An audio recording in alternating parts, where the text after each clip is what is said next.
로마서 2장 17절에서 29절 말씀입니다.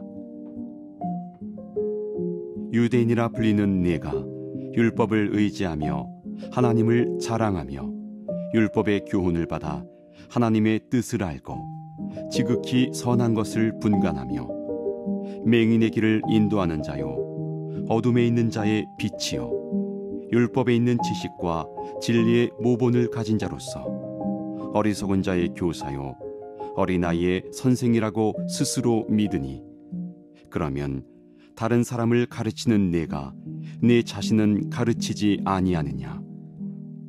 도둑질하지 말라 선포하는 내가 도둑질하느냐?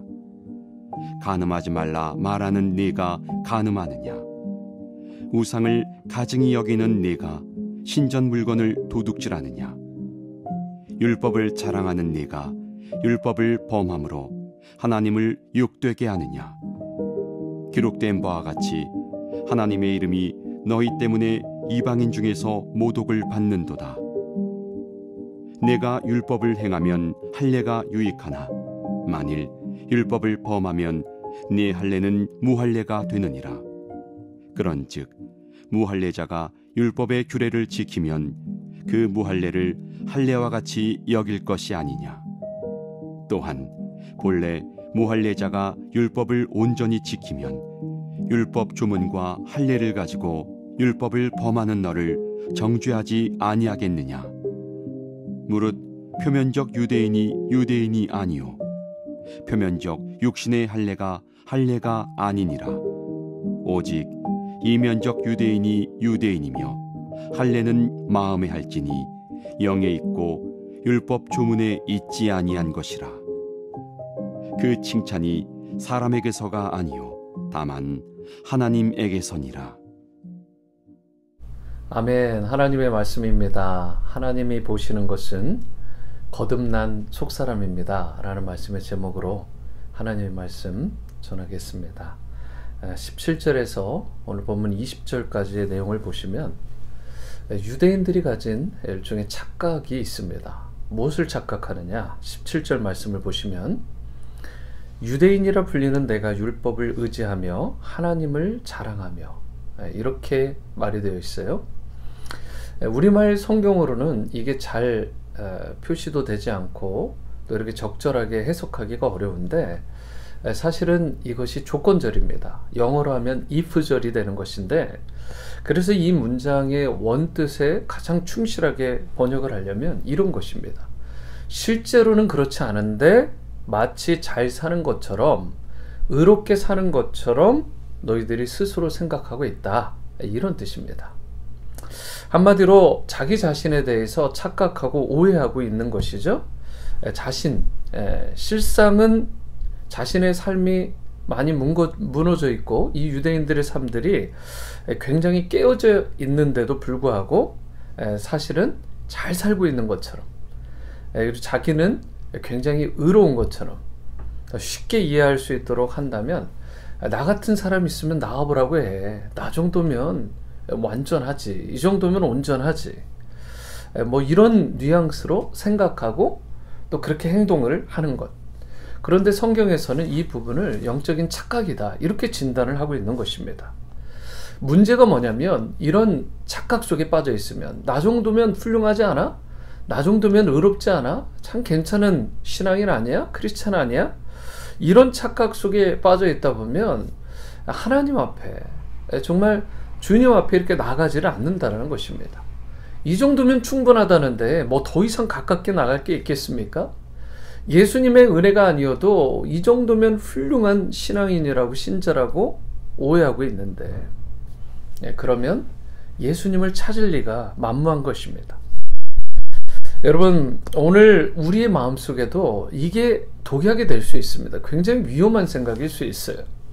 이 정도면 되었다 라고 착각을 하게 되면 나도 모르게 하나님을 멀리하게 되고, 오히려 그 사실을 모르게 되는, 자기가 정말 하나님 앞에 나아가고 있는 열심을 낸다라고 착각하는 그런 영적 맹인의 삶, 그리고 이게 심한 경우 엄청난 영적 재앙에 빠지고 말게 되는 것입니다.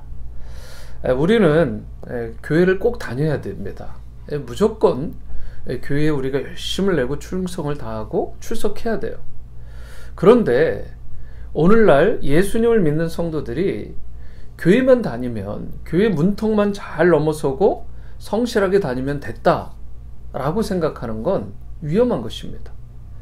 만약에 거기서 조금 더 생색을 내기 위해서 내가 교회에서 봉사도 좀 하고, 그리고 적당히 헌금도 좀 드리고, 그리고 내가 전도나 선교에 뭐 교회적으로 한다 하면 동참도 하고, 이 정도면 됐지라고 하는 것, 이러한 부분들이 심각한 착각일 수 있다는 것이죠. 근데 여러분, 성경은 그것만으로 충분하지 않다라고 말씀하는 것입니다. 정말 중요한 것이 있다면 여러분과 제가 예수님을 정말 인격적으로 우리가 그분을 모시고 대하고 또 그분께 나아가야 되는 것입니다. 우리가 그분을 깊이 만나야 되는 거예요.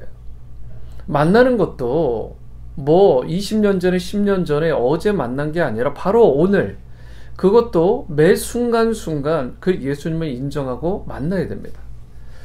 저희 아이들에게 우리가 예수님을 24시간 생각하고 꿈속에서도 그분을 우리가 생각하면서 살아야 된다라고 하니까 난 그렇게 못 살겠다라고 얘기를 하더라고요. 어린아이들의 솔직한 고백이죠.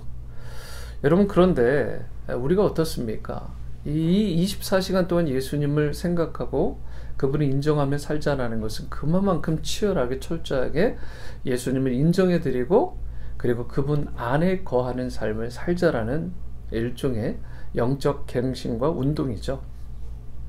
여러분, 어떤 분은 신앙생활을 오래 하면 신앙이 성숙할 수 있다고, 성숙하다라고 그렇게 생각하는 경향이 있는데, 신앙의 연수와 이 믿음의 진정한 이 성숙함은 꼭 똑같지는 않다라는 것입니다. 오래 다녔음에도 불구하고 어린애 수준에 머무를 수 있어요. 성경 지식이 참 중요합니다. 하지만 성경 지식을 많이 가지고 있다 해서 잘 믿는다 라고 생각하는 것도 착각이라는 것입니다. 더 중요한 것은 그 말씀을 우리가 성경 그대로 실천하며 순종하며 살아가는 것이죠. 기도하지 않으면서 기적을 기대하는 것이라든가, 하나님 말씀에 그 계명에 순종하지 않으면서 하나님이 이 땅 가운데서도 잘 되게 하는 축복을 기대하는 것도 그릇된 생각입니다. 이러한 착각들과 오해들을 버리고 좀 순전한 마음, 겸손한 마음으로 늘 하나님 앞에 나오지 않게 되면 하나님을 우리가 진정 만날 수 없게 되고, 그리고 온전한 회복을 맛볼 수 없게 되는 것입니다. 이런 의미에서 영적인 건강을 회복하려면 영적인 착각을 버리고 교만을 버리고 순전함과 겸손함으로 하나님께 나가야 됩니다. 이어지는 21, 22절을 보시면 당시 유대인들의 이 두 번째 문제를 지적하고 있는데 이런 내용이에요. 그러면 다른 사람을 가르치는 내가 내 자신은 가르치지 아니하느냐? 도둑질하지 말라 선포하는 내가 도둑질하느냐? 간음하지 말라 말하는 내가 간음하느냐? 우상을 가증히 여기는 내가 신전 물건을 도둑질하느냐?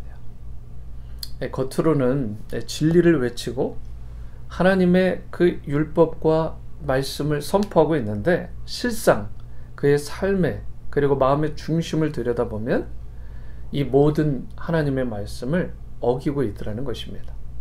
도둑질하지 말라 가르치는 그 사람이 정작 도둑질하고 있고요. 여기서 말하는 건 마음으로 도둑질하는 것도 다 포함되죠. 간음하지 말라 하는 자가 간음을 하고 있다. 여기도 마음으로 간음하는 것도 포함되어 있는 것입니다. 과연 그런데 이러한 사람들의 신앙이 진짜 건강한 신앙, 참된 신앙이라고 말할 수 있을까? 이런 사람을 성경에서는 표리부동하다, 겉과 속이 다른 사람이다, 이중적인 신자다라고 진단을 하고 있는 것이죠. 겉과 속이 다른 신자. 하나님이 그런데 가장 싫어하는 것 중에 하나가 뭐였죠? 여러분, 겉은 화려하고 대단하게 포장할지 모르지만 그 속, 그 내면은 그렇지 않은 것입니다. 그래서 예수님은 바리새인들을 책망하실 때에 어떻게 책망하셨냐?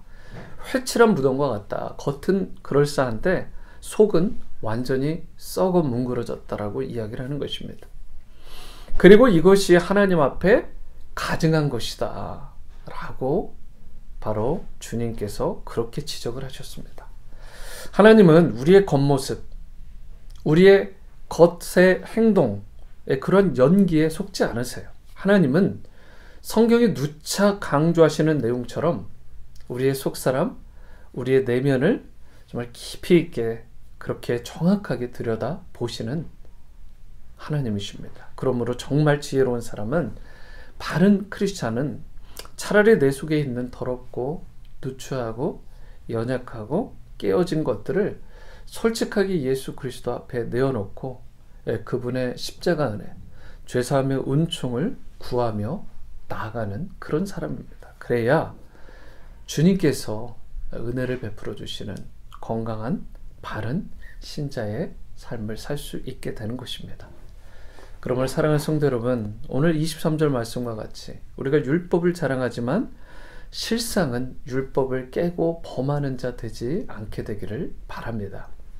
28절과 29절 말씀과 같이 표면적 크리스찬, 겉으로만 그럴싸한 껍데기만 있는 그런 크리스찬이 아니라 이면적인 크리스찬, 내면이 탄탄하고 속사람이 정말 건강하고 주님 앞에 진실하고 신실한 그런 참 크리스찬으로 주님 앞에 설 수 있게 되기를 바랍니다. 이제 우리 모두가 이 코로나 시즌 동안 더 영적으로 가까워지자, 스피리추얼 니어링에 대한 부분들을 우리가 캠페인을 하고 있는데, 거기의 핵심은 내가 예수님을 오래 믿었다, 잘 믿었다, 그러한 것이 아니라 그런 교만과 자긍심이 조금이라도 있었다면 좀 버리고 내려놓고 예수 그리스도 앞에 우리 자신을 좀 이 기간을 통해 잘 들여다보고 무엇이 우리가 잘못한 것은 없는지, 습관적으로 형식주의, 이 표리부동한 것에 빠져 있지는 않은지, 그런 이기심과 자만과 그리고 그런 회칠한 무덤과 같은 것들을 다 깨어버리고 주님 앞에 진실함으로 거룩함으로 나가서 예수님께서 맺으신 열매, 또 우리에게 기대하시는 성령의 또 삶의 인격적 열매를 맺으며 살아갈 수 있게 되기를 바랍니다. 그리하여 하나님의 영광을 드러내시고 주님이 주시는 참된 치유와 회복을 이 땅 가운데서도 마음껏 누리시길 바라고, 그리고 삶에서, 그리고 여러분들의 자녀들의 또 인생에서도 삶의 풍성한 열매가 맺힐 수 있게 되기를, 주님이 칭찬하시는 참 크리스찬 될 수 있게 되기를 주님의 이름으로 축원합니다. 기도하십니다. 사랑과 의리의 주님, 우리가 겉과 속이 다른 그런 표리부동한 정말 이기적이고 자기중심적인 그런 크리스찬이 되지 않도록 주님 보시기에 진실하고 거룩하고 또 깨끗한, 겉과 속이 똑같은 그런 바른 신자 될 수 있기를 원합니다. 그리하여 성령의 열매, 아름답고 풍성한 인격적인 열매, 예수님을 따르고 예수님 행한 일을 행하는 그런 복된 인생으로 주님께 칭찬 듣는 우리 모두 될 수 있기를 또 간절히 바라고 나올 때 예수님의 이름으로 기도드립니다. 아멘.